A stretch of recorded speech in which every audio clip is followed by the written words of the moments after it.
இப்போ நாங்கள் எடுத்துக்கிட்ட ப்ராப்ளம் ஸ்டேட்மெண்ட் என்னன்னு பார்த்தீங்கன்னா, இந்த டிஃபென்ஸ் ரெகுலரேஷன்ஸ் வந்து ரிட்டன் டெஸ்ட் வந்து எல்லாம் பாஸ் ஆகிட்டு ரிட்டன் டெஸ்ட்டுக்கு அப்புறம் ஃபிசிக்கல் டெஸ்ட் வரும்போது ரன்னிங் டெஸ்ட் இருக்குது. ரன்னிங் டெஸ்ட்டில் வந்து கிரவுண்ட் வந்து ஓட வரலாம். ஏன்னா கிரவுண்ட் வந்து 400 மீட்டர்.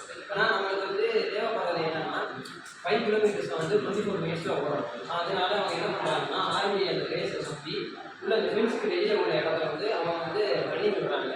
ரன்னிங் விடும்போது எப்படி ஒரு 3 ரவுண்ட்ஸ் கம்ப்ளீட் பண்ணுற மாதிரி இருக்கும். அவங்க ஒரு சில ஆள் என்ன பண்ணுறாங்கன்னா ஒரு ரவுண்டு இல்லை 2 ரவுண்ட் கூட முடிச்சுட்டு மிச்சம் இருக்கிற கம்ப்ளீட் பண்ணுற ரவுண்டில் வந்து உள்ளே கம்ப்ளீட் பண்ணாமல் வேறு எங்கேயோ ஒரு இடத்துல ரெஸ்ட் எடுத்துட்டு அவங்க ஃப்ரெண்டு திரும்ப அந்த ரவுண்டை கம்ப்ளீட் பண்ணும்போது அவங்க கூட சேர்ந்து வந்து ஓடிடுறாங்க. இந்த மாதிரி இவங்க பண்ணிட்டு இவங்க பாஸ் ஆகிட்டு போயிடுறாங்க ஃபிசிக்கல் டெஸ்ட்டில். இதேமாதிரி ஆளால் வந்து நம்ம வார்ஃபீல்டில் யூஸ் பண்ணோம்னா அவங்களோட ரன்னிங் கெப்பாசிட்டி இருக்காது. அதனால நம்மளோட மிஷன் எல்லாமே ஃபெயில் ஆகுதான். இதுக்காண்டி நாங்கள் ஒரு சொல்யூஷன் வந்து கண்டுபிடிச்சிருக்கோம். இதை நாங்கள் பயன்படுத்திக்கிறது என்னென்னா அடினோ யூஎன்ஓவும் ஆர்எஃப்ஐடி டேக் வந்து நாங்கள் யூஸ் பண்ணியிருக்கோம். இல்லை யாருமே நாங்கள் வந்து கோடிங் கொடுத்துருக்கோம். எந்த மாதிரினா இப்போ வந்து ஒரு ஆள் ஓட போகிறாங்கன்னா அவங்க சிஸ்டம் வந்து நாங்கள் வந்து இந்த ஆர்எஃப்ஐடி டேக் வந்து ஃபிட் பண்ணிடுவோம். இல்லை நம்ம ஸ்கூலில் ஃபிட் பண்ணிடுவோம்.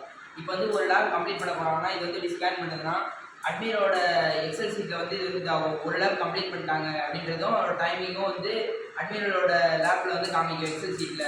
அதே மாதிரி 3 ரவுண்ட் கம்ப்ளீட் ஆகிறதும் அதோட இடைவெளியும் காமிக்கிறோம். அந்த 24 செகண்ட் நிமிஷத்தில் வந்து அச்சீவ் பண்ணிட்டாங்கன்றது வந்து நம்ம வந்து ஈஸி தெரிஞ்சுக்கலாம். இதனால் அவங்க சீட்டிங் பண்ணுறது வந்து ரொம்ப கம்மி. தேங்க்யூ. பார்த்தீங்கன்னா நம்ம ஆர்எஃப்ஐடியோட டேக் எடுத்து ரீடரில் எப்படி ரீட் பண்ணவும் எப்போ ஸ்டார்ட் பண்ணியிருக்காங்க அப்படிங்கிறது வந்து நம்மளுக்கு தெரிஞ்சிடும். எவ்வளோ நேரத்தில் ஸ்டார்ட் பண்ணியிருக்காங்க, எவ்வளோ செஸ்ட் நம்பர் வந்து நம்மளுக்கு வந்து மென்ஷன் ஆகிடும்.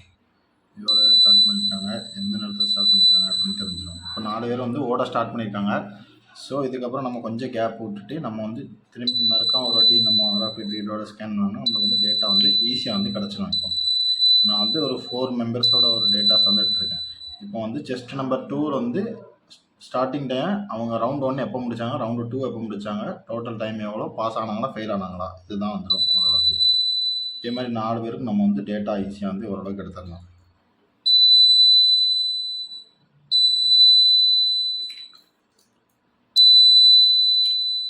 4 பேரோட டேட்டா வந்து ஈஸியாக கிடச்சிச்சு நம்மளுக்கு.